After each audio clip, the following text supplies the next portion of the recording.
안녕하십니까. 오늘은 9월 4일 아침 묵상입니다. 오늘부터 에스겔 말씀이 시작이 됩니다. 에스겔서 새로운 마음으로 읽기 시작하는데 굉장히 재밌습니다. 어렵지 않고 재미있고 즐겁게 읽을 수 있습니다. 특히 이렇게 아침 묵상을 통해서 전체적인 내용을 훑어보면서 읽으시면 더 잘 이해할 수 있습니다. 오늘 읽을 리바이블 본문은 에스겔 1장에서 3장까지입니다. 에스겔은 여호야긴 왕과 함께 포로로 바벨론으로 끌려온 사람입니다. 그래서 1장 1절에 보면 그 시기를 분명히 보여줍니다. 때는 제30년 넷째 달 5일이었다. 그때 내가 포로로 잡혀온 사람들과 함께 그빌강가에 있었다. 나는 하나님이 하늘을 열어 보여주시는 환상을 보았다. 여호야긴 왕이 포로로 잡혀온 지 5년째 되는 그달 5일에 라고 이야기합니다. 여호야긴 왕과 함께 포로로 잡혀온 상태에서 주어진 말씀입니다. 지금 이 시기는 아직 이스라엘이 멸망하지 않을 때입니다. 예루살렘 성이 아직 무너지기 전입니다. 여호야긴 왕이 3개월 만에 왕이 된 지 3개월 만에 포로로 바벨론으로 끌려오게 되고 시드기야가 왕으로 세워집니다. 그래서 지금 이 시기는 포로로 끌려온 지 5년이 되었기 때문에 지금 이 시기는 시드기야 왕으로 시드기야 왕 지금 5년째 되는 해가 됩니다. 아직 예루살렘 성이 무너지지 않았습니다. 지금 이 시기에는 바벨론에는 에스겔이 있고 예루살렘 성에는 예레미야가 있습니다. 우리가 앞에서 읽었던 예레미야가 여전히 활동하고 있는 시기입니다. 그러니까 같은 시기에 예루살렘 성에는 예레미야가 활동하고 있었고 같은 시기에 바벨론에는 바벨론 포로로 잡혀온 공동체 가운데는 에스겔이 활동하고 있었습니다. 함께 하나님의 말씀을 선포하고 있었습니다. 남아있는 유대인들에게 또 포로로 잡혀온 유대인들에게 아직 예루살렘 성은 무너지지 않은 상황입니다. 오늘 같이 나누려고 하는 말씀은 에스겔 3장 17절에서 19절입니다. 사람아, 내가 너를 이스라엘 족속의 파수꾼으로 세웠다. 그러므로 너는 내가 하는 말을 듣고 나를 대신하여 그들에게 경고하여라. 가령 내가 악인에게 말하기를 너는 반드시 죽을 것이다 할 때 네가 그 악인을 깨우쳐 주지 않거나 그 악인에게 말로 타일러서 그가 악한 길을 버리고 떠나 생명이 구원받도록 경고해 주지 않으면 그 악인은 자신의 악한 행실 때문에 죽을 것이지만 그 사람이 죽은 책임은 내가 너에게 묻겠다. 그러나 네가 악인을 깨우쳐 주었는데도 그 악인이 그의 악한 행실과 그릇된 길을 버리고 돌아서지 않는다면 그는 자신의 악행 때문에 죽을 것이다. 그러나 너는 네 목숨을 보존할 것이다. 아멘. 조금 전에 이야기했던 것처럼 유다 땅에는 예루살렘에는 예레미야가 남아서 활동하고 있습니다. 하나님의 말씀을 끝까지 그들 가운데 선포하고 있습니다. 유다 땅에 남아있는 예루살렘 성에 남아있는 사람들과 예레미야가 끝까지 함께합니다.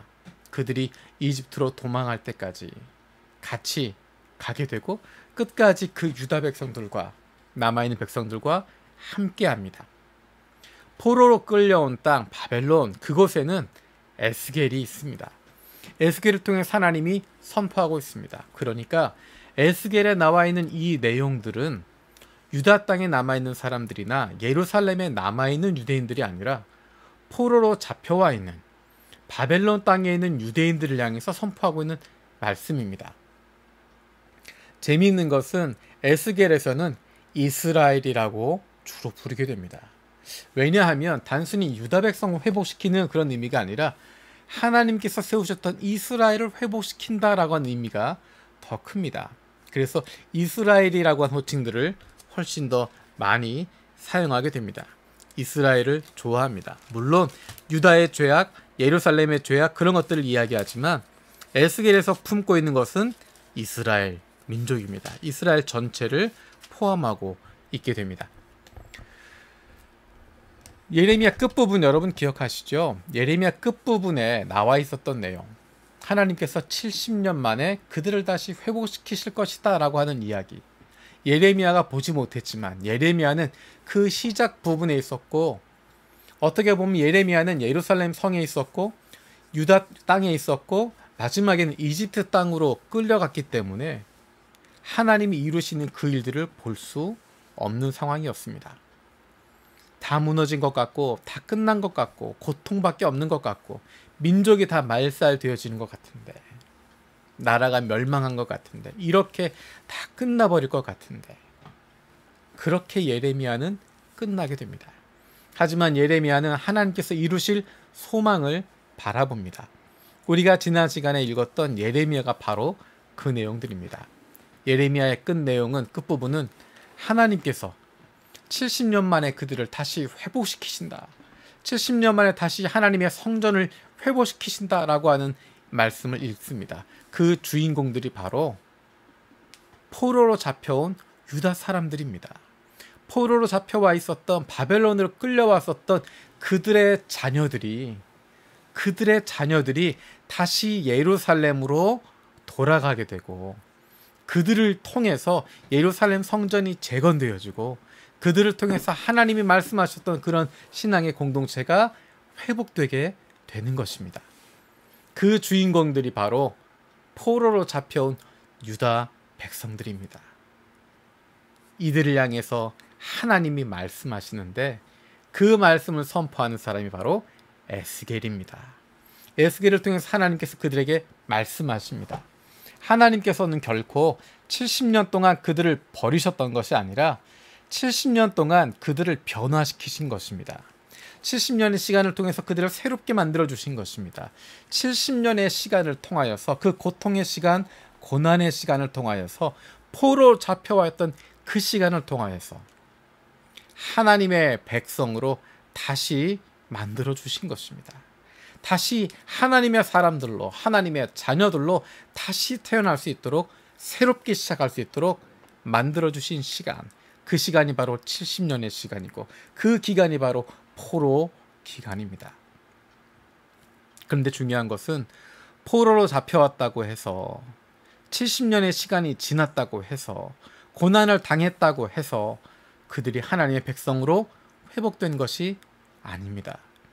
오늘 읽었던 에스겔의 이 선포, 하나님은 에스겔을 들어서 이스라엘 족속 가운데 하나님의 말씀을 선포하게 합니다. 그 말씀은 잘 된다 하는 것이 아닙니다. 너희가 이렇게 죄를 지었기 때문에, 너희와 너희의 조상들이 이런 더러운 죄악을 저질렀기 때문에, 하나님을 떠났기 때문에, 하나님의 말씀을 무시했기 때문에, 하나님을 버리고 우상 숭배하고 너희들이 악을 저질렀기 때문에, 너희 조상들이 끊임없는 죄악을 저질렀고 하나님을 버렸기 때문에 이렇게 나라가 망하게 된 것이고 너희가 포로가 된 것이다 라고 선포하는 것입니다. 에스겔의 메시지는 그것입니다. 이제 앞으로 우리가 읽어나갈 부분들을 보면 정말 뭐라고 말할 수 없는 수많은 악행들, 하나님이 그것을 구체적으로 에스겔을 통해서 말씀하십니다. 포로로 잡혀와 있기 때문에, 포로로 끌려와 있기 때문에, 고난 가운데 있고 고통 가운데 있기 때문에 오히려 하나님의 말씀이 선포되어질 때 그들의 죄를 깨닫게 되어지고, 그들의 삶을 돌아보게 되고, 그들이 하나님 앞에 회개하게 되어집니다. 포로로 잡혀왔다고, 70년을 보낸다고, 고난을 당하고 있다고 그들이 새로워지는 것이 아니라, 하나님의 말씀이 선포되어질 때, 하나님의 말씀에 순종하게 될 때 다시 말씀으로 돌아가고 다시 하나님께로 돌아가기 때문에 변화가 일어난 것이고, 그 세대를 이어가면서 2세대, 3세대, 4세대 넘어가면서 더 깊은 신앙의 공동체로 변화되어지고 회복되게 되어지는 것입니다. 예루살렘 성전 안에서만이 아니라 하늘 아래 어느 곳에서나 하나님을 만나게 되어지는, 이스라엘 예루살렘의 하나님이 아니라 하늘의 하나님을 고백하게 되어지는 그들의 신앙의 모습으로 달라지게 됩니다. 다시 말씀으로, 다시 근원으로, 다시 하나님께로 돌아갑니다. 이것이 바로 우리가 2020년에 하나님께서 우리에게 주신 아드 폰테스, 다시 말씀으로, 다시 근원으로, 다시 믿음의 기본으로, 다시 하나님께로 돌아가는 것입니다. 지금 모두가 힘들고 어려운 시기를 지나고 있습니다. 코로나 때문에 육체적으로 어려운 사람들도 있고요. 경제적으로 힘들고 어려운 사람들도 있고, 앞으로 어떻게 달라질 것이라고 하는 것이 보이지 않기 때문에 마음이 힘들고 어려운 사람들도 있습니다. 그리고 우리는 또 교회 건물에서 모일 수 없어서 함께 신앙을 나누고 함께 격려하고 함께 기도해주고 마음껏 찬양할 수 있는 그런 것 누리지 못해서 영적으로도 많이 힘들고 어렵습니다.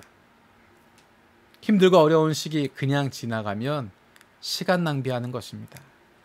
하나님이 원하시는 것은 이 시간을 통하여서 하나님의 말씀으로 돌아가고, 다시 신앙의 근원으로 돌아가고, 다시 하나님의 말씀을 통해서 우리 안에 놀라운 변화가 일어날 수 있는 기회로 주셨습니다.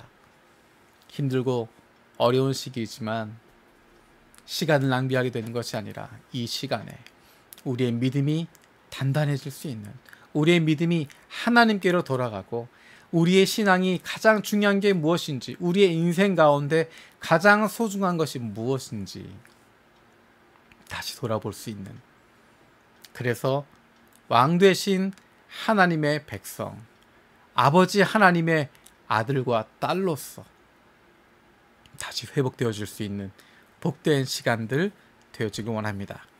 기도하겠습니다. 살아계신 아버지 하나님, 감사드립니다. 에스겔 말씀을 시작했습니다. 유다 땅에서, 예루살렘에서 포로로 끌려와 있는 유다인들에게 하나님께서 침묵하지 않으시고 그들에게 말씀을 선포하시고 그들의 죄악을 꾸짖으시고 그로 말미암아 회개하게 하시고 돌이키게 하시고 다시 말씀으로, 다시 하나님께로, 다시 신앙의 근본으로 돌아갈 수 있도록 하셨던 것 기억합니다. 하나님, 우리에게도 에스겔을 통해서 주셨던 것처럼 우리에게도 하나님의 말씀을 주시옵소서. 우리가 그 말씀을 듣겠습니다. 그 말씀을 듣고 무릎 꿇고 회개하고 그 말씀을 가지고 새로워지고 새롭게 살아나가길 원합니다. 주여 말씀하여 주시옵소서. 감사드리고 예수님의 이름으로 기도드립니다. 아멘. 오늘도 세 가지 중보기도 제목 가지고 함께 기도하길 원합니다. 첫 번째는 코로나19로 말미암아서 힘들고 어려운 우리의 지체들을 위해서 같이 기도하길 원합니다. 육신적으로도 많이 힘들고 어렵고, 관계적으로도 어려운 가운데 있고, 경제적으로도 힘들고 어려운 많은 사람들이 있습니다. 하나님께서 함께하여 주셔서 은혜를 주시고 빨리 코로나가 회복되게 하여 주시옵소서. 두 번째로 일본인 중심 분립 개척을 통해서 하나님께서 기뻐하시는, 영혼 구원하여 좋은 그리스도인으로 세워가는, 하나님이 기뻐하시는 교회 세워지게 하여 주시옵소서. 세 번째로 요셉의 창고 프로젝트를 통하여서 우리 교회가 하나님 아버지의 마음을 품게 하시고 어려움을 겪고 있는 이들에게 가까이 다가가는 좋은 이웃 되게 하여 주시옵소서. 9월입니다. 9월이라고 하는 단어는 이름만 들어도 편안해지고 기대가 되는 시기입니다. 2020년에 남아있는 4개월, 하나님과 늘 동행하고 새로운 마음과 새로운 각오를 가지고 늘 주시는 기쁨 넘칠 수 있는, 그리고 9월 셉템버에 주시는 하나님의 은혜를 기대하며 살아갈 수 있는 저 여러분들 되어지길 원합니다. 고맙습니다. 날 사랑하신, 날 사랑하신, 날 사랑하신 성경에서